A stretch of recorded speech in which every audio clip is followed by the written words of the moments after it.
So hello dear students, welcome back to our YouTube channel.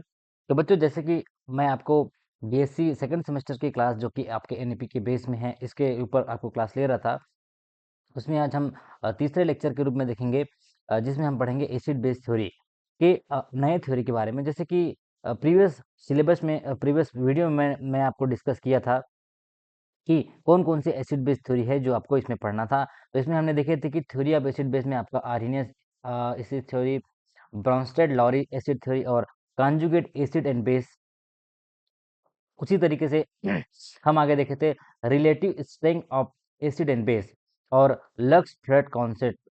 हमारा जो आज का लास्ट टॉपिक बचा था सॉल्वेंट सिस्टम थ्योरी, जिसको मैं आगे और डिस्कस करूंगा। समरी के तौर पे मैं आपको आज जो जो हमने प्रीवियस दो वीडियो में पढ़े हैं उसको आपको मैं बताऊंगा। तो फॉर एग्जांपल के लिए यहाँ पे मैंने सारा टॉपिक लिख चुका हूँ। आर्हेनियस एसिड बेस थ्योरी, जिसके बारे में मैं ऑलरेडी बात कर चुका हूँ। ब्रॉन्स्टेड एसिड बेस, इसके बारे में भी मैं बात कर चुका हूँ। और conjugate acid base, this have already I discussed. And the fourth one is Lewis acid base theory. So you can go the playlist of the channel and you can visit this that video. So lux flood concept के बारे में भी मैं आपको discuss कर चुका हूँ, कैसे ये काम करता है, कौन लक्स फ्लड कॉन्सेप्ट के अकॉर्डिंग कौन कौन सा जो है एसिड बेस होता है, ए आर बी। चलिए, तो आज आज का जो मेरा टॉपिक है वो है पूरा पूरा आपका सॉल्वेंट सिस्टम थ्योरी के बेस में है। सॉल्वेंट सिस्टम थ्योरी क्या बोलता है, और according to this theory how can we categorise the compound in acid and base. फिर हम एक लास्ट थ्योरी डिस्कस करेंगे जिसका नाम है हार्ड सॉफ्ट एसिड बेस, जिसको बोलते हैं HSAB theory. Later on we will discuss about this HSAB theory. This is also very important. And the strength of acid base, हाँ ये टॉपिक मैं ऑलरेडी डिस्कस कर चुका हूँ। आप देख सकते हैं कैसे हम स्ट्रेंथ ऑफ एसिड बेस को बताते हैं, कैसे कॉन्सेंट्रेट के टर्म में, कैसे डाइल्यूट के टर्म्स में, और किस तरीके से हम उसको कहा जाए कि अगर हम कॉन्सेंट्रेट की बात करते हैं या डाइल्यूट की बात करते हैं या स्ट्रॉन्ग या वीक, इस तरीके से ये सारा चीज़ मैं डिस्कस कर चुका हूँ। तो चलिए, मैं आज का मेरा जो टॉपिक है वो है आपका, थोड़ा सा इसको समराइज कर देता हूँ। ये सारी चीज़ें मैं बता चुका हूँ। ये है जो आज मैं आपको बताने वाला हूँ। ये थोड़ा सा समरी के तौर पे मैं आपको बता देता हूँ। मैं जो डिस्कस किया था वो आर्हेनियस थ्योरी, जिसमें हमको पता है कि जो एसिड होते हैं वो क्या होते हैं, हाइड्रोजन आयन डोनर होते हैं, और जो बेस होते हैं वो आपका OH माइनस आयन डोनर होता है। दूसरा चीज़, जो ब्रॉन्स्टेड लॉरी थ्योरी है वो प्रोटॉन डोनर की बात करते हैं, और ये वाटर एज अ एसिड अगर ये वर्क करता है, यानी कि ब्रॉन्स्टेड लॉरी के अकॉर्डिंग, तो क्या है, प्रोटॉन डोनर है। और इन द सेम केस अगर हम अमोनिया की बात करते हैं तो ये क्या है, आपका प्रोटॉन एक्सेप्टर है। ये क्या होता है, प्रोटॉन एक्सेप्टर होता है। दूसरी चीज, आपको लेविस एसिड थ्योरी जो है, लेविस एसिड बेस जिसको बोलते हैं आपका, लेविस एसिड बेस थ्योरी जिसको हम बोलते हैं, वो आपका इलेक्ट्रॉन पेयर एक्सेप्टर की बात करता है। CO2 as a electron pair acceptor अगर काम करता है, ये हमारा एसिड होगा। और अगर ये NH3 जो कि मैं बात कर रहा था यहाँ पे आपका अमोनिया, तो वो क्या है, आपका बेस होगा, because it accept as a lo is sorry it donate lone pair of electron to the another molecule. तो चलिए, ये तो हुआ आपका समरी के तौर पे मैं जो लास्ट लेक्चर में बात किया था। इसके बाद मैं एक लक्स फ्लड कॉन्सेप्ट के बारे में बात किया था, जिसमें आपको ऑक्साइड डोनर और एक्सेप्टर के बारे में बताया था। ये भी आपको मैं बता चुका हूँ। आज का मेरा पूरा पूरा मेन जो मकसद है आपको बताना है, acid and base, acid and base according to the solvent oriented definition. ठीक है, सॉल्वेंट सिस्टम किस बारे में बात करता है। तो देखिए, यहाँ पे एक चीज आपको देखने को मिलेगा कि अगर हम किसी सॉल्वेंट को आयोनाइज करते हैं, अब यहाँ पे आपको क्वेश्चन आएंगे, सर सॉल्वेंट किसके बारे में बात करें। तो चलिए मैं थोड़ा सा उसका बेसिक इंट्रोडक्शन आपको देता हूँ कि क्या होता है सॉल्वेंट। तो जब कभी भी हम सॉल्वेंट की बात करते हैं तो हमारे दिमाग में एक टर्म्स आता है। जैसे अगर मैं बोला हूँ तो ये हुआ वाटर। हम सॉल्ट, यहाँ पे देखिए आपको सॉल्ट है, सॉल्ट को जब वाटर में डिजोल्व करते हैं तो यहाँ पे एक टर्म्स है आपका सॉल्यूट। तो सॉल्यूट क्या हुआ, हमारा सॉल्ट जो है सॉल्यूट है। और जिस चीज में इसको हम डिजोल्व करते हैं, ये हमने अपने प्रीवियस क्लास में जरूर पढ़े होंगे, जिस चीज में हम इसको डालते हैं वो कहलाता है हमारा क्या, सॉल्वेंट। और दोनों को मिला के सॉल्यूट प्लस सॉल्वेंट मिला क्या बनता है, सॉल्यूशन बनता है। तो बच्चों, यहाँ पे सॉल्वेंट क्या है, वाटर है। तो जहाँ पे भी आपका सॉल्वेंट वाटर हुआ, उस सॉल्वेंट को क्या बोलते हैं, एक्वस सॉल्वेंट बोलते हैं। क्या बोलते हैं, एक्वस सॉल्वेंट, जलीय विलायक। अब दिमाग में एक प्रश्न आना चाहिए आपको, क्या वाटर ही सॉल्वेंट हो सकता है? ओनली वाटर को हम यूज कर सकते हैं सॉल्वेंट की तरह? तो आंसर है नहीं। वाटर के अलावा अगर हमारे पास कोई ऐसा सॉल्वेंट हो तो उसको हम क्या बोलते हैं? नॉन एक्वस सॉल्वेंट बोलते हैं। क्या बोलते हैं? नॉन एक्वस सॉल्वेंट या अजलीय विलायक। ठीक है, हिंदी मीडियम में इसको बोलते हैं अजलीय विलायक। चलिए, अब यहाँ तक आपको क्लियर हुआ होगा कि सॉल्वेंट का मतलब आपका वाटर ही नहीं होगा, जिस चीज में उसको घोला जा रहा है। हो सकता है वो एक्वस सॉल्वेंट हो सकता है वो नॉन एक्वस सॉल्वेंट हो। तो यहाँ पे इसी सॉल्वेंट की एक बहुत बेहतरीन प्रॉपर्टी है जिसको बोलते हैं सेल्फ आयोनाइजेशन। क्या बोलते हैं? मैं यहाँ पे लिख देता हूँ, सेल्फ आयोनाइजेशन। सेल्फ आयोनाइजेशन यानी कि एक सॉल्वेंट है, उसके पास सेल्फ आयोनाइज होने की टेंडेंसी है।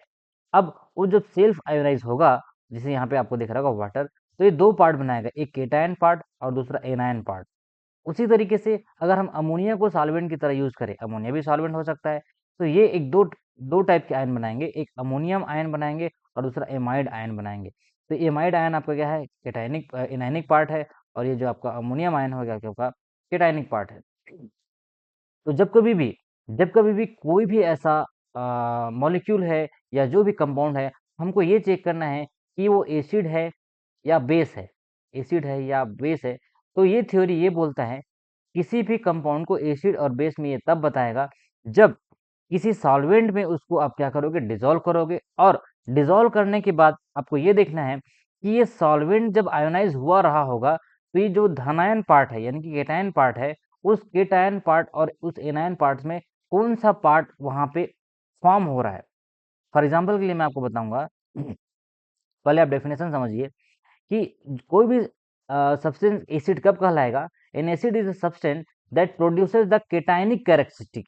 अगर आप उसके केटायनिक पार्ट को बना रहा है या केटायनिक पार्ट को प्रोड्यूस कर रहा है, तो वो वाटर में एसिड होगा, और अगर कोई एनायनिक पार्ट को बना रहा है तो वो वाटर में बेस होगा। सिमिलरली अगर वो अमोनिया की बात कर रहा है, तो अमोनिया में उसके केटायनिक पार्ट को अगर वो फॉर्म कर रहा है तो वो एसिड होगा, और अगर एनायनिक पार्ट को बना रहा है तो वो बेस होगा। फॉर एग्जाम्पल के लिए यहाँ पे मैं आपको एग्जाम्पल लिख के दिया हूँ, देखिए H2SO4। जब H2SO4 को हम वाटर में डिजोल्व किए, तो यहाँ पे देखिए आपका जो H2O है, जब सेल्फ आयोनाइज हुआ था, तो ये H3O प्लस और OH माइनस बनाया था। अभी आपको बताया था मैं, H2O जब सेल्फ आयोनाइज हुआ रहा होगा, तो ये बनाया था H3O प्लस और OH माइनस। तो यहाँ पे देखिए ये H3O प्लस बना रहा है, कहाँ पे? ये तो ये आपका H2SO4 क्या हुआ? आपका एसिड हुआ। कहाँ पे? एक्वस मीडिया में। एक्वस मीडिया यानी कि वाटर मीडिया में ये क्या हुआ? एसिड हुआ। सिमिलरली HCl की बात करते हैं, वैसे भी हमारा HCl H2SO4 ये सब सारे थ्योरी के अकॉर्डिंग भी एसिड और बेस की तरह बिहेव करता है। तो यहाँ पे देखिए HCl जो है H2O में जैसे हम डिजोल्व करते हैं, यहाँ पे इसको एक प्रोटॉन एक्सेप्ट कर लेता है, और यहाँ पे H3O प्लस बना रहा है, और क्लोराइड माइनस आयन बाहर निकल रहा है। इसका मतलब ये है कि यहाँ पे HNO3, HCl और H2SO4 भी क्या? All this compounds are behaving as acid in water. Similarly आप NaOH की बात कर सकते हैं, जब NaOH को वाटर में डिजोल्व करते हैं, तो यहाँ पे देखिए OH माइनस आयन बन रहा है। और ये भी आपको, ये जो जब हम आर्हेनियस थ्योरी पढ़े थे, सबसे पहले मैं जब आर्हेनियस थ्योरी पढ़ाया था, तो ये बताया था कि H प्लस देने वाला एसिड होता है और OH माइनस आयन देने वाला बेस होता है। तो ये थ्योरी तो यहाँ पे काम कर रही है, लेकिन यहाँ पे देखिए, यहाँ पे ऐसा कोई भी H प्लस और H प्लस की बात नहीं हो रही, फिर भी यहाँ पे जो सॉल्वेंट सिस्टम है वो एसिड और बेस की कैटेगरी में कैटेगराइज कर सकता है इस थ्योरी के अकॉर्डिंग। दूसरी चीजें जो मैं आपको बताने वाला हूँ, एक जब कभी भी हम एसिड और बेस का रिएक्शन करते हैं, तो हमको पता है कि सॉल्ट प्लस वाटर बनता है। कब? वो एक्वा सॉल्वेंट की बात करते हैं। When we talk about the aqua solvent, the acid and base reacts and it forms salt and water, that is comes under the category of inequous solution.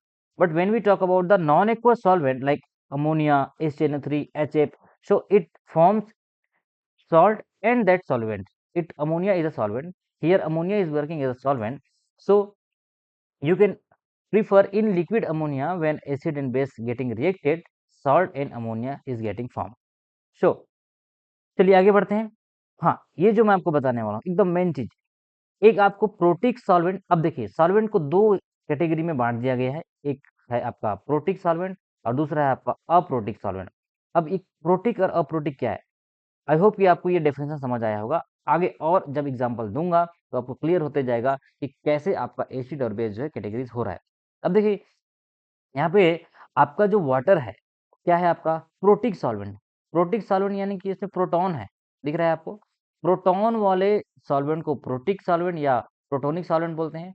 और जिस सॉल्वेंट में प्रोटॉन नहीं रहता है, लाइक ये देखिए BF3 में कोई प्रोटॉन नहीं है, यहाँ पे भी कोई प्रोटॉन नहीं है, there is no any proton, so this solvents are comes under the category of aprotic और नॉन प्रोटिक सॉल्वेंट। अब H2O का जब हम आयोनाइज करते हैं तो जो भी पार्ट H3O+ को बना रहा है, यानी कि जो भी कंपाउंड, वो एसिड आएगा और ये OH माइनस बेस। उसी तरीके से आपका NH3 है, एसिटिक एसिड है और H2SO4 है। आपको इसमें याद क्या करना है या दिमाग में रखना क्या है, इसकी सेल्फ आयोनाइजिंग प्रॉपर्टी, कैसे ये आयोनाइज होता है। जैसे अगर NH3 को हम आयोनाइज करें तो ये देखिए NH4+ और NH2- में ये ब्रेक होता है। उसी तरीके से आपका एसिटिक एसिड, एसिटेट आयन जो भी है आपका CH3CO- है और ये आपका CH3COH2+, ये दो आयंस में ये डिवाइड होंगे। सेम केस आपका H2SO4 को लिख सकते हैं। H2SO4 जो है आपका जब ये होता है तो आपको दो पार्ट बनाता है, एक आपका H3SO4+ और HSO4-। चलिए अब बात करते हैं अप्रोटिक सॉल्वेंट का। अप्रोटिक सॉल्वेंट यानी कि BrF3। BR ब्रोमीन ट्राइफ्लोराइड जो है आपका BrF2 कैटायन और BrF4- एनायन बनाता है। POCl3 आपका OPCl2 और OPCl4, ये क्या है आपका, ये सॉल्वेंट है। यहाँ पे अभी कोई एसिड बेस नहीं बता रहा हूँ, this all are the solvent. अभी आपको मैं बता चुका हूँ कि ये एज अ सॉल्वेंट वर्क करेगा। अब किसी पर्टिकुलर कंपाउंड को मुझे चेक करना है कि वो एसिड है या बेस, तो मुझे इस सॉल्वेंट में उसको क्या करना पड़ेगा, डालना पड़ेगा। अब जैसे कि यहाँ पे देखिए, यहाँ पे मैं क्या किया था, यहाँ पे मैं H2O को एज अ सॉल्वेंट यूज किया था और वहाँ पे मैं H2SO4 को क्या किया था, डिसॉल्व किया था। अब ये भी बता सकते हैं कि सर अगर आप वाटर को सॉल्वेंट ले रहे हैं तो समझ आ रहा है कि H3O+ बना रहे तो एसिड है, लेकिन आप यहाँ पे H2SO4 को भी तो सॉल्वेंट ले सकते हैं, बिल्कुल ले सकते हैं। यहाँ पे देखिए H2SO4 को मैं सॉल्वेंट लिया हूँ। तो अगर मैं बात करूँ कि जो भी कंपाउंड HSO4- आयन बनाएगा वो क्या कहलाएगा, बेस कहलाएगा। तो यहाँ पे आप रिवर्स कर सकते हैं, कि अगर वाटर को मुझे चेक करना है H2SO4 में एसिड है या बेस, तो यहाँ पे देखिए आपको H2SO4 में HSO4- बना रहा है, इसलिए ये क्या हो गया, आपका बेस हो गया वाटर। अब आपको ये पता है कि कौन सा सॉल्यूट होता है, कौन सा सॉल्वेंट होता है। तो हम यहाँ पे देखे थे कि जो कम मात्रा में प्रेजेंट होता है, ये हम अपने अपने प्रीवियस क्लास में पढ़े हैं या सॉल्यूशन चैप्टर में जरूर पढ़े रहे होंगे कि जो कम मात्रा में प्रेजेंट होता है उसको सॉल्यूट बोलते हैं और जो ज्यादा मात्रा में है उसको क्या बोलते हैं, सॉल्वेंट बोलते हैं। ठीक है, तो यहाँ पे दोनों रिवर्स हो सकता है। चलिए अब मैं बात करता हूँ व्हाट इज सॉल्वेंट, जिसको मैं बात कर रहा था।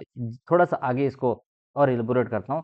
सॉल्वेंट, सॉल्यूट और सॉल्यूशन, इसमें यहाँ पे देखिए डेफिनेशन के तौर पर लिखा हूँ, a solvent is a substance capable of dissolving a solute to form a solution. In chemistry, solvents are the often liquid like water, but can also be gas or solid. The solvent's role is break down the solute's molecular bond, allowing its properties to disperse uniformly. आप इस definition को लिख सकते हैं what is solvent के तौर पे। Solvents play a crucial role in various chemical process including reactions and extraction and in their selection. तो ये सॉल्वेंट की बात कर रहा है, ये वाटर, यहाँ पे एक्सेप्ट वाटर कुछ भी हो सकता है। क्यों, क्योंकि अभी हमको नॉन एक्वस मीडिया के बारे में बात करेंगे, जिसको बोलते हैं नॉन एक्वस मीडिया। चलिए अब आपके सिलेबस में कुछ फिजिकल प्रॉपर्टीज ऑफ सॉल्वेंट भी दिया है, आप चेक कर सकते हैं। क्योंकि बच्चों वीडियो को स्किप नहीं करना है, आप सिर्फ नोट्स बनाने के तौर पे आप वीडियो को भगा भगा के देखते जाएंगे तो इससे कोई भी आपको फायदा नहीं होगा। नोट्स मैं आपको दे दूंगा, आप ग्रुप में जब ज्वाइन करेंगे तो कोई प्रॉब्लम नहीं है, लेकिन आप चीज़ों को समझिए जो मैं आपको बताना चाह रहा हूँ। So the first physical property है बॉइलिंग पॉइंट। बॉइलिंग पॉइंट क्या होता है, the temperature at which the solvent transition from liquid to a gas. Liquid से जब गैस में कन्वर्ट होता है उस टेम्परेचर को क्या बोलते हैं, आपको बॉइलिंग पॉइंट बोलते हैं। तो जो भी पोलर सॉल्वेंट्स होते हैं क्या करते हैं, हायर बॉइलिंग पॉइंट गेन करते हैं, जैसे कि आपका वाटर है, ठीक है। लेकिन जो नॉन पोलर सॉल्वेंट होता है वो लोअर बॉइलिंग पॉइंट होता है, लाइक स्टोन।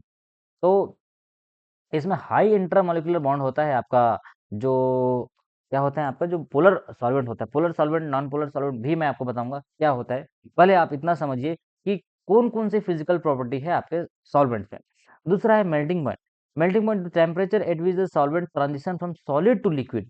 अब सॉलिड से जब लिक्विड जाएगा तो वो क्या कहलाएगा, आपका मेल्टिंग पॉइंट कहलाएगा। और it depends on the molecular structure and intermolecular forces. ये भी आपका इंटरमोलिकुलर फोर्सेस पे डिपेंड करता है।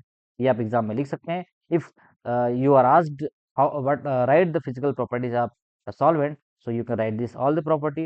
Density क्या होता है, the mass per unit volume micro gram पर ml।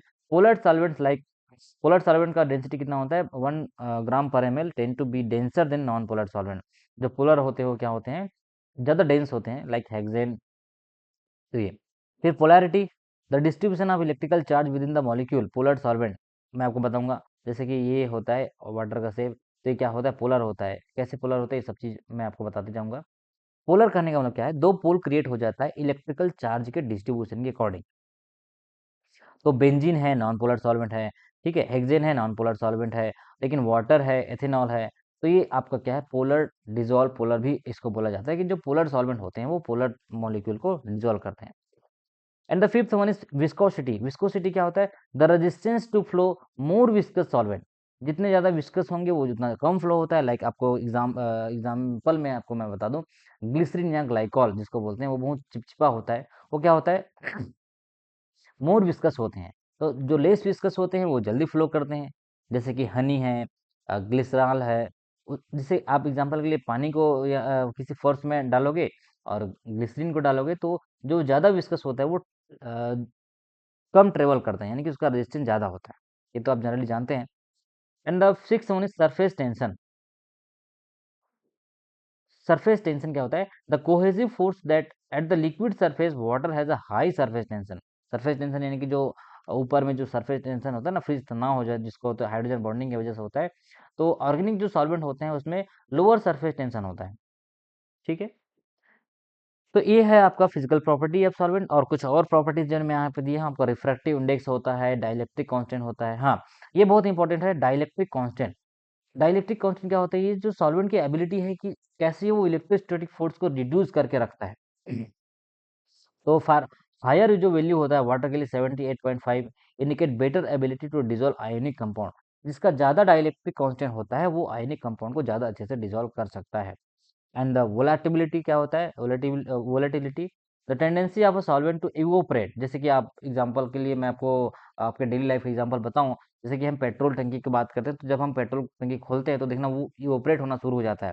तो जिसका लो बॉइलिंग पॉइंट होता है वो जल्दी से क्या हो जाता है, इवोपरेट हो जाता है। जैसे पानी को आप खोलोगे तो पानी उड़ेगा नहीं जब तक आप उसको 100 डिग्री तक गर्म नहीं करेंगे। उसी तरीके से पेट्रोल है, लाइक एथेनॉल है, वो क्या करता है, जल्दी इवोपरेट हो जाता है क्योंकि उसकी बॉइलिंग पॉइंट क्या होती है, कम होती है। And the last one, solubility. Solubility क्या होता है, the extent to which substance dissolve in the solvent. कितना आसानी से वो किसी सॉल्यूट को डिजोल्व कर सकता है, वो उसकी क्या कहलाती है, सॉल्युबिलिटी कहलाती है। This depends on the solvents polarity and intermolecular forces. ये वही वही बात है जो मैं प्रीवियस स्लाइड में किया था कि कैसे किसी पर्टिकुलर सॉल्वेंट की सॉल्युबिलिटी बता सकते हैं पोलर और नॉन पोलर के बेस में। तो आई होप कि आपको ये 10 प्रॉपर्टी समझ आया होगा और आप बात कर सकते हैं आगे इसकी, जब भी इसको आपको एग्जाम में लिखने आए तो अब इसको याद कर सकते हैं। चलिए, अब नेक्स्ट हम बात करेंगे आपका नॉन एक्वस मीडिया, जो मैं बात कर रहा था, ये बहुत इंपॉर्टेंट चैप्टर है।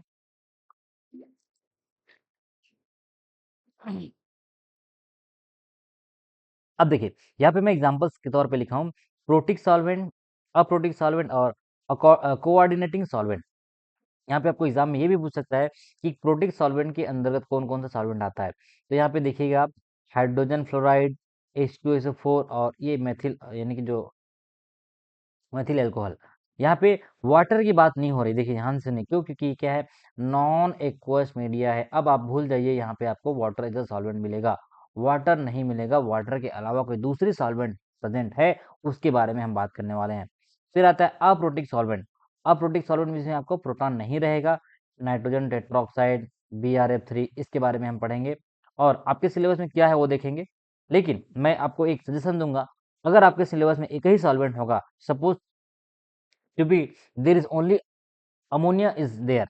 तो आपको अमोनिया के बारे में ही नहीं पढ़ना है, मैं आपको आगे लेके जाऊंगा, आपको आगे की क्लास में जरूर ये काम आएगा, लेकिन अभी आप समझने में फोकस कीजिए। मैं आपको एक बार समझा देता हूँ, फिर आपको बहुत सारे सॉल्वेंट देखिए, liquid ammonia, liquid hydrogen fluoride, sulphuric acid, chlorosulphuric acid, super acid, boron trifluoride, dinitrogen tetroxide और आयोनिक लिक्विड और सुपर क्रिटिकल फ्लूइड, ये सारे आपके नॉन एक्वस सॉल्वेंट के अंतर्गत आता है। तो यहाँ पे देखिए, जो भी प्रोटीन सॉल्वेंट होता है उसका जो आईएमपी इंपॉर्टेंट प्रॉपर्टी है क्या, वो है आपका सेल्फ आयोनाइजेशन, जो कि मैं डिस्कस कर चुका हूँ। ये क्या करता है, प्रोवाइड करता है proton, it provides proton which are solvated, कहाँ पे रहता है वो, सॉल्वेंट में रहता है। If it undergoes self ionisation in protic solvent does not so without the formation of proton, आपका जो प्रोटिक सॉल्वेंट होगा वो प्रोटॉन बनाएगा ही बनाएगा, क्योंकि वो प्रोटिक सॉल्वेंट है। जब वो ब्रेक होगा तो आपका H प्लस या H3O माइनस या जो भी आपका प्रोटॉनिक सॉल्वेंट में क्या होगा, वो ब्रेक होगा। तो चलिए चलते हैं इसका कुछ और आपको एग्जांपल के लिए, जैसे कि यहाँ पे ये सब सॉल्वेंट है, देखिए diethyl ether, tetrahydrofuran, methanol, formamide, dimethyl formamide, acetonitrile, diglyme, n butyl pyridinium ion, ये आपका आयनिक लिक्विड है, और ये टेट्राक्लोरो एल्यूमिनेट आयन, ये सारे के सारे क्या है, सॉल्वेंट है। लेकिन ये क्या है, नॉन एक्वस सॉल्वेंट है। यहाँ पे देखिए कहीं पे भी मैं H2O की बात नहीं कर रहा हूँ, I am not talking about the H2O here, because these all are the non aqueous solvent. ये भी नॉन एक्वस सॉल्वेंट है, ये सारे के सारे क्या है, नॉन एक्वस सॉल्वेंट है। इस सॉल्वेंट में भी हम काम करते हैं, जब हम लेबोरेटरी में जाते हैं तो आपको ये सब चीज देखने को मिलता है, methanol, formamide, dimethyl formamide, acetonitrile, tetrahydrofuran, diethyl ether, ये सारे के सारे हमारे लैब में एक डिब्बे में रखे रहते हैं। तो क्या है वो, नॉन एक्वस सॉल्वेंट है। If anyone will ask you what is this, तो ये बताना उनको, ये नॉन एक्वस सॉल्वेंट होते हैं, और जो वाटर है वो क्या है, आपका एक्वस सॉल्वेंट है। चलिए, तो यहाँ पे कुछ प्रॉपर्टीज लिखा हूँ मैं, अलग अलग सॉल्वेंट का, लाइक फार्मामाइड, वाटर। तो यहाँ पे इसकी जो रिलेटिव परमिटिविटी होती है वो आपका इतना है, ठीक है। डाइपोल मोमेंट की बात कर, देखिए जिसका ज्यादा डाइपोल मोमेंट होता है वो क्या होता है, मोर पोलर होता है। जैसे कि यहाँ पे देखिए बेंजीन, बेंजीन का डाइपोल मोमेंट 0 है, तो बेंजीन क्या है, आपका नॉन पोलर है। डाइपोल मोमेंट से यही समझते हैं ना हम, पोलरिटी और नॉन पोलरिटी। तो ये जितना ज्यादा पोलर होगा, ये देखिए फार्मामाइड का वैल्यू देखिए, डाइपोल मोमेंट 3.73, फिर आपका 1, फिर एसिटोनाइट्राइल। तो जितना ज्यादा इसका डाइपोल मोमेंट है वो आपका क्या है, ये डिक्रीजिंग ऑर्डर में इसका डाइपोल मोमेंट है। तो ये आपका पोलरिटी को बताता है। फिर इसके अलग अलग नाम, जिसके water, acetonitrile, DMF, nitromethane, methanol, ethanol, ये सब क्या है, सॉल्वेंट है। तो अभी अब से आपको एक नया चीज सीखने को मिलेगा कि सॉल्वेंट कहने का मतलब हम पानी को ही या वाटर को ही नहीं लेना है, हमारे पास और अलग अलग सॉल्वेंट होते हैं जिस सॉल्वेंट में हम काम करते हैं, वो आपका किस तौर पे इसको यूज किया जाता है, ये उसका डाइपोल मोमेंट है, रिलेटिव परमिटिविटी है, ये उसको डिसाइड करता है। चलिए, अब हमको कंपेयर करना है, क्योंकि आपके सिलेबस में मैं जनरली देखा हूँ, अगर मैं एक बार सिलेबस देखता हूँ तो आपको अमोनिया के बारे में ज़्यादा फोकस किया है आपके सिलेबस में। यहाँ पे देखता हूँ, ये देखिए, ये मैं पढ़ा रहा हूँ आपको, नॉन एक्वस सॉल्वेंट। वीडियो को स्किप नहीं करना है, मैं बार बार बोल रहा हूँ, अगर आप भगा भगा के देखेंगे तो कोई मतलब नहीं होगा आपका। तो यहाँ देखिए, फिजिकल प्रॉपर्टीज ऑफ सॉल्वेंट, ये मैं आपको डिस्कस कर चुका हूँ। Types of solvent and their general characteristic, ये बता दिया।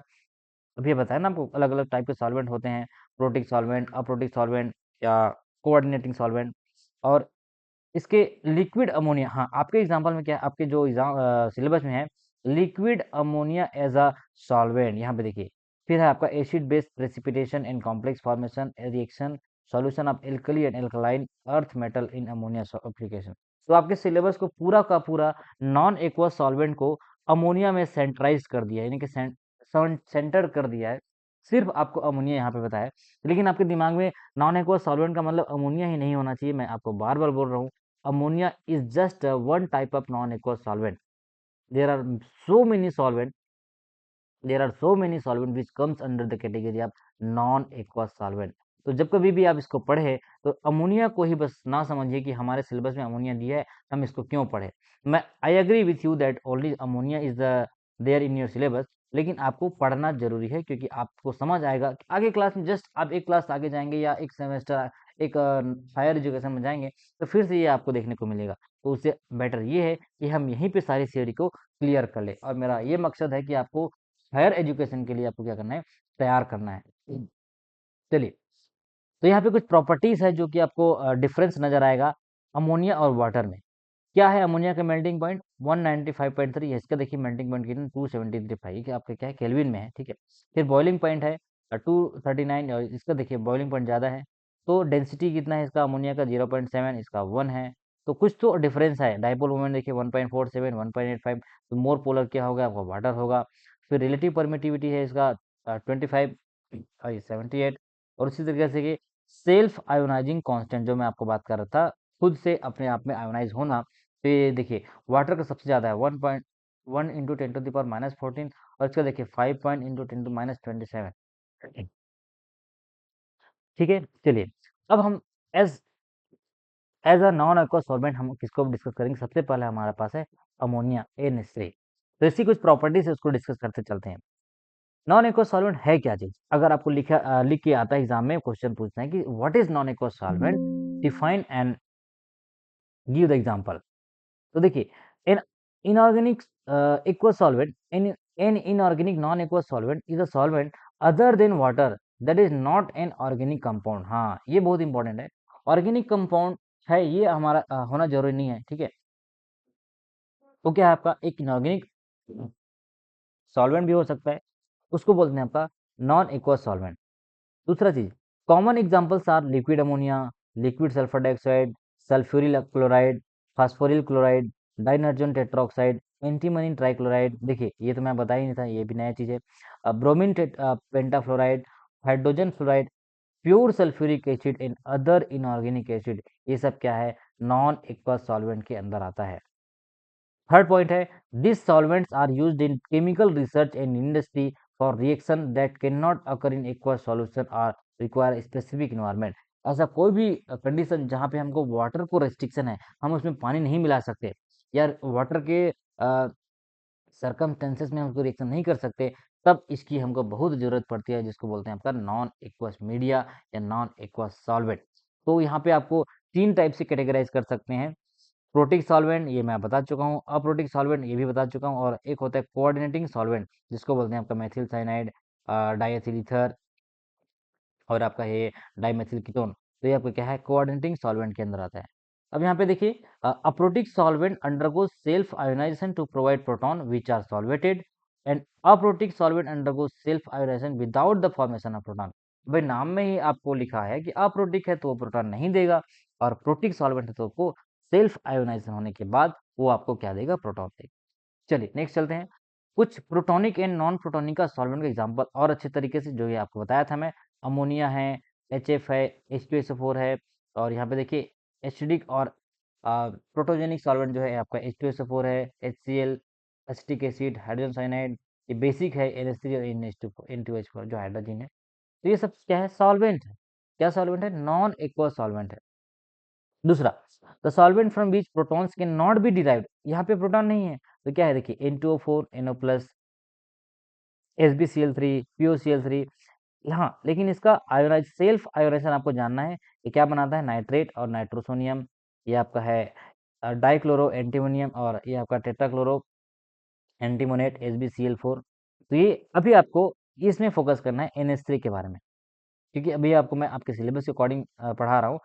जैसे ही आप कमेंट करके बताएंगे सर हमको आगे और सॉल्वेंट पढ़ना है, हमको अमोनिया के बारे में ही तो जानना जरूरी है, लेकिन उसके बाद जो भी और सॉल्वेंट है उसके बारे में भी हम पढ़ना चाहते हैं, तो इसको मैं और आगे आपको पढ़ाऊंगा। चलिए इसमें कुछ आपकी प्रॉपर्टीज हैं। The solvent which are capable of undergoing self ionization auto ionization. हाँ इस सेल्फ आयोनाइजेशन को दूसरा टर्म्स में बोलते हैं ऑटो आयोनाइजेशन। क्या बोलते हैं ऑटो आयोनाइजेशन। फॉर एग्जाम्पल के लिए H2O these are polar in nature. हाँ और ये क्या बोलते हैं आयोनाइजिंग सॉल्वेंट, इसको क्या बोलते हैं आपका आयोनाइजिंग सॉल्वेंट बोलते हैं, ठीक है। The solvent which do not ionize it all called non ionizing solvent. अगर कोई आयोनाइज नहीं हो रहा है तो क्या कहलाता है आपका नॉन आयोनाइजिंग सॉल्वेंट, और ये नॉन पोलर इन नेचर होता है। तो डेफिनेशन के तौर पे हम देख सकते हैं क्या होता है सेल्फ आयोनाइजिंग जो सॉल्वेंट होता है। In a self ionising solvent an acid is a substance, an acid is a substance that produces the cation. ये मैं आपको सबसे पहले स्लाइड में बोला था। Characteristic of the solvent and the base is a substance that produces the anion characteristic of the solvent, ठीक है। चलिए, अब सर अभी तक के आप हमको क्या बता रहे थे? तो ये है आपका एसिड बेस, एसिड और बेस, यही चीज़ बता रहा हूँ ना आपको मैं। एसिड और बेस कैसे आपको कैटेगराइज़ किया गया है सॉल्वेंट सिस्टम में। सॉल्वेंट इसी को बोलते हैं solvent system theory, solvent system theory. तो अब देखिए, अब हम थोड़ा-सा प्रीवियस जाते हैं, ब्रोंस्टेड एसिड के बारे में बात करते हैं। Bronsted acid is a proton donor and Bronsted base is a proton acceptor, ये तो हम जानते हैं। अब in aqueous solution H3O plus is formed and in bulk water self ionization corresponding to the transfer of proton from one solvent molecule to another illustrating amphoteric behavior। हमको पता है कि वाटर जो है एम्फोटेरिक होता है और ये एज अ एसिड और एज अ बेस भी काम कर सकता है। तो यहाँ पे देखिए H2O का सेम वही चीज़ जो आपको बता रहा हूँ, H2O जैसे ही ऑटोनाइज हुआ तो ये बनाया H3O प्लस और दूसरा बनाया OH माइनस। अब इसको हम चेक कर रहे हैं एज अ H2SO4 में, तो क्या है ये भाई H2SO4 जो क्या है एसिड है या बेस, तो ये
चलिए।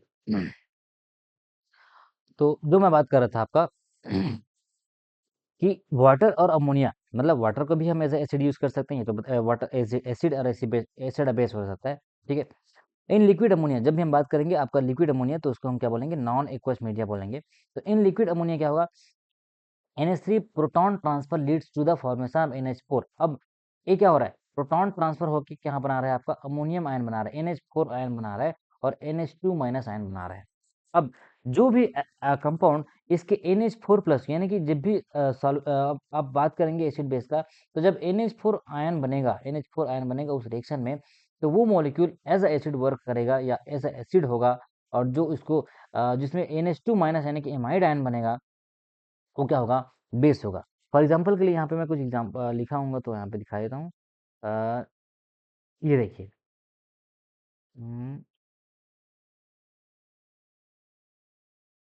शायद कहाँ पे लिखा है?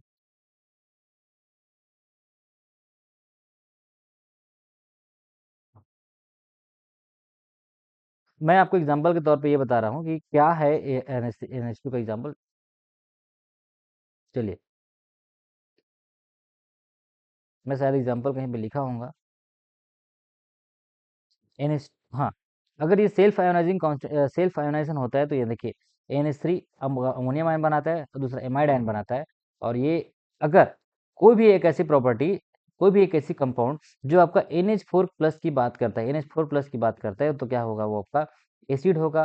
और दूसरा अगर वो अगर NH2 माइनस की बात कर रहा है यानी कि NH2 माइनस आयन बना रहा है, तो क्या होगा आपका बेस होगा। ठीक है, चलिए, फिर आता है आपका दूसरा सॉल्वेंट जो कि मैं बात कर रहा हूँ लिक्विड डाइनाइट्रोजन टेट्राऑक्साइड N2O4 के बारे में। लिक्विड डाइनाइट्रोजन टेट्राऑक्साइड जब भी ये ऑटोनाइज होगा, तो क्या होगा, ये N2O4, N2O4 is also type of one type of what non aqueous solvent, NO plus और NO3 minus. And the fourth one is in this medium nitrosyl salt such as NOClO4 behave as acid because अगर आपका अगर आपका ये NO plus के बारे में बात कर रहा है, तो ये आपका क्या कहलाएगा, एसिड। और दूसरा NO3 माइनस है तो ये क्या होगा आपका बेस। अब यहाँ पे आपको कुछ कॉमन टाइप के नॉन एक्वस सॉल्वेंट देखने को मिलेगा जो अलग अलग प्रॉपर्टी है, like BrF3 bromine trifluoride, dinitrogen tetraoxide, fluorosulphuric acid, hydrogen fluoride, sulphuric acid, sulphur dioxide, ammonia, water. तो यहाँ पे आपको अलग अलग लिक्विड रेंज दिख रहा है, ठीक है, जैसे कि ये आपका अलग अलग टेम्परेचर में अलग अलग जैसे कि 200, 300, 400, तो इसमें कौन कौन सा वो होता है, लिक्विड की तरह वर्क करता है।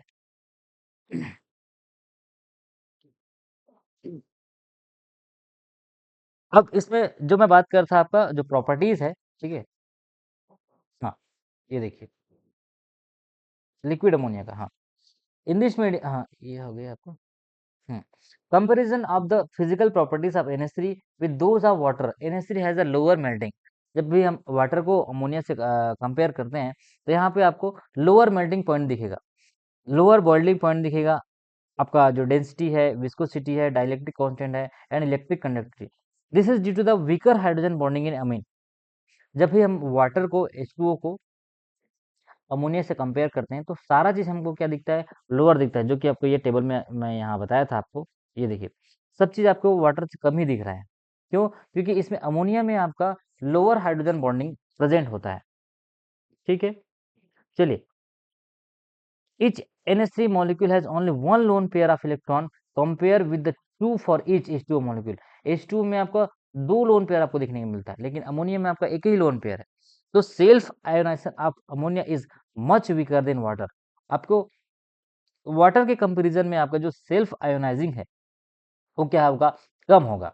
दूसरा, since since ammonia is better proton acceptor than water, the ionization of acid is relatively enhanced in liquid ammonia। अब यहाँ पे एक आपको नया चीज देखने को मिलेगा कि आपका जो प्रोटॉन एक्सेप्टिंग की जो टेंडेंसी है, मतलब since ammonia is a better proton acceptor, क्योंकि इसके पास लोन पेयर ऑफ इलेक्ट्रॉन है, तो ये क्या करेगा, प्रोटॉन को अच्छे से एक्सेप्ट करेगा। The ionization of acid is relatively enhanced in enhanced in liquid ammonia. क्यों? क्योंकि वो अच्छे से सामने वाले के प्रोटॉन को एक्सेप्ट कर रहा है, बेटर प्रोटॉन एक्सेप्टर है, तो क्या करेगा, आयोनाइज, यानी कि जो मॉलिक्यूल इसमें आने वाला है उसको अच्छे से आयोनाइज करेगा। For example, acetic acid is strong acid in liquid ammonia. अब देखिए यहाँ पे हम बात करते हैं जब भी एसिटिक एसिड का, तो हमको ये देखने को मिलता है कि एसिटिक एसिड तो वीक एसिड है, एसिटिक एसिड तो वीक एसिड है किसमें, वाटर में। But whenever we talk about the liquid ammonia, the acetic acid behave as a strong acid. अब यहाँ भी आपको, अगर आपको कोई क्वेश्चन पूछते हैं कि एसिटिक एसिड जो है वीक एसिड है या क्या है, स्ट्रॉन्ग एसिड है, तो हमको ये पता है कि जो आसानी से, यानी कि जो अच्छे से H प्लस जो पार्सली डिसोसिएट होता है वो आपका वीक है, और जो कंप्लीट आयोनाइज या कंप्लीट डिसोसिएट होता है, मैं आपको इसको बहुत अच्छे से समझाया हूँ कि जो कंप्लीट आयोनाइज होता है, H प्लस देता है, वो आपका स्ट्रांग होता है। तो यहाँ पे देखिए, जब भी आपको लिक्विड अमोनिया की बात करेंगे और एसिटिक एसिड को ये पूछेंगे कि एसिटिक एसिड स्ट्रांग है या वीक, तो बताना आपको है ये है कि एसिटिक एसिड जो है स्ट्रांग एसिड होता है लिक्विड अमोनिया में। तो बच्चों ये आपके लिए बहुत नया है। दूसरा चीज, relative permittivity of nitrogen is 25, is lower than the H2O। आपका 79 से बहुत कम है 25। Thus the ability of liquid ammonia to dissolve ionic compound is less than that of H2O। तो आयोनिक कंपाउंड को बहुत कम डिजोल्व करता है आपका कौन सा, जो लिक्विड अमोनिया है। दूसरा चीज है, hence the ionic compound can be soluble but the lower compared to the water means that the salt is highly charged and non-polarizable anions such as carbonate, sulfate and phosphates are insoluble। ये जो आपका जो non polarisable solute है वो आपका क्या है, anions है, वो अच्छे से डिसॉल्व नहीं होगा, या ये कह सकते हैं कि इनसॉल्युबल होगा। Exceptions include NH4 salt, iodide and nitrate which are readily soluble. कुछ एक्सेप्शंस भी है जो लिक्विड अमोनिया में बहुत अच्छे से डिसॉल्व हो जाता है। ये सारा चीज मैं आपको बता रहा हूँ, प्रॉपर्टीज बता रहा हूँ, क्योंकि आपके सिलेबस में ये पूरा दिया हुआ है, liquid ammonia as a solvent. तो इसको अच्छे से सुनिए, अच्छे से समझिए, नोट कीजिए। ये नोट्स मैं आपको भेज दूंगा, लेकिन आपकी किताब में ये नोट होना चाहिए।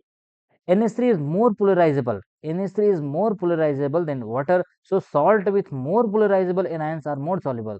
तो जितने ज्यादा पोलराइजेबल सॉल्ट होंगे वो अमोनिया में क्या होंगे, आसानी से घुल जाएंगे। NH3 is better proton donor, sorry, NH3 is better donor than H2O। the amide complex are formed especially with the later transition, जो in nickel 2 plus, copper 2 plus या आपका जो मेटल्स होते हैं उसके साथ ये एमाइड बनाते हैं। आगे मैं आपको बताते चलता हूँ। तो आई होप कि आपको लिक्विड अमोनिया को हम समझ पाए हैं कि कितनी कौन-कौन सी प्रॉपर्टी है और कौन-कौन से उसका वाटर के साथ जब हम कंपैरिज़न करते हैं, तो क्या-क्या उसकी प्रॉपर्टीज़ है जो इससे वाटर से कम है या ज़्यादा है। चलिए, वीडियो थोड़ा लंबा हो सकता है लेकिन आपको उसमें ध्यान नहीं देना है, इतना लंबा वीडियो है लेकिन हाँ, आपके लिए काम का चीज़ में जो मैं आपको बता रहा हूँ, वो पूरा का पूरा काम का चीज़ है।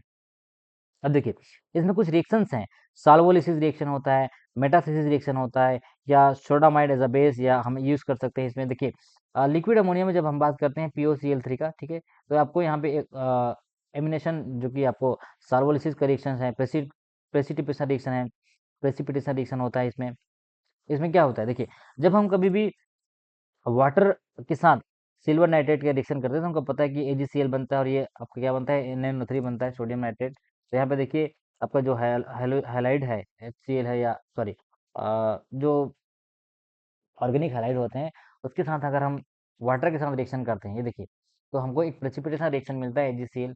सेम उसी तरीके से अगर इसी रिएक्शन को हम लिक्विड अमोनिया में परफॉर्म कर रहे हैं यहाँ पे देखिए अमोनिया क्या है सॉल्वेंट है तो तब भी आपको पोटेशियम क्लोराइड और सिल्वर नाइट्रेट तो यहाँ पे आपको सेम रिएक्शन प्राप्त हो रहा है यानी कि मिल रहा है तो इसमें भी प्रेसिपिटेशन की रिएक्शन होती है। बेरियम नाइट्रेट है AgCl है यहाँ पे आपको BaCl2 का प्रेसिपिटेट मिल रहा है। ठीक है तो ये आपको वाटर में भी देखने को मिलता है और ये अमोनिया भी आपको देखने को मिलेगा। तो जो रिएक्शंस वाटर में होता है जो रिएक्शन एक्वस मीडियम में होता है वो आपका रिएक्शन आपको लिक्विड अमोनिया में भी देखने को मिलता है। ठीक है यहाँ पे देखिए न्यूट्रलाइजेशन रिएक्शन भी होता है। हमको पता है कि आपको एसिड और बेस मिल के क्या बनाते हैं भाई सॉल्ट और वाटर बनाते हैं सॉल्ट और वाटर बनाते हैं। ठीक है तो ये जो रिएक्शन है आपका लिक्विड अमोनिया में भी होता है। यहाँ पे देखिए आपका NH4Cl है KNH2 है ठीक है तो एसिड बेस है ये ठीक है। यहाँ पे आपको सॉल्ट बढ़ रहा है और अमोनिया बढ़ रहा है। सॉल्ट भाई एसिड और बेस आपका एसिड और बेस मिला के क्या बनाएगा लिक्विड अमोनिया में ये बनाएगा सॉल्ट और ये बनाएगा अमोनिया। ठीक है चलिए अब इसमें आपको एक तीसरा रिएक्शन है NH2CONH2 यूरिया। यूरिया आपका अ, यूरिया और सोडामाइड का जब हम रिएक्शन करा रहे हैं तो क्या बनाएगा ये सोडियम यूराइड बना रहा है ये सॉल्ट है और ये बना रहा है आपका अमोनिया।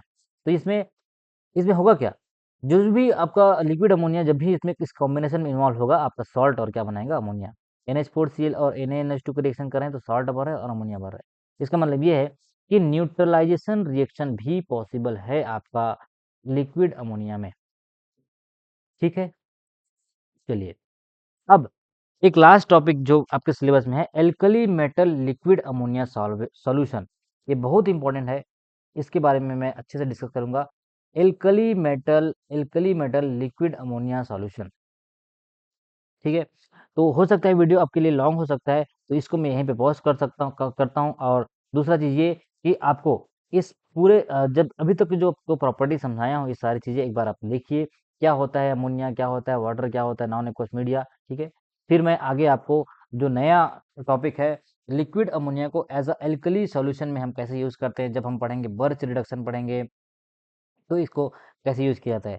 तो बच्चों अभी तक ने जो मैं पढ़ाया उसको एक बार देखिए। तब तक के लिए दूसरा चीज़ इस वीडियो को शेयर ज़रूर कीजिएगा ताकि आपको सब तक पहुँच जाए। ठीक है?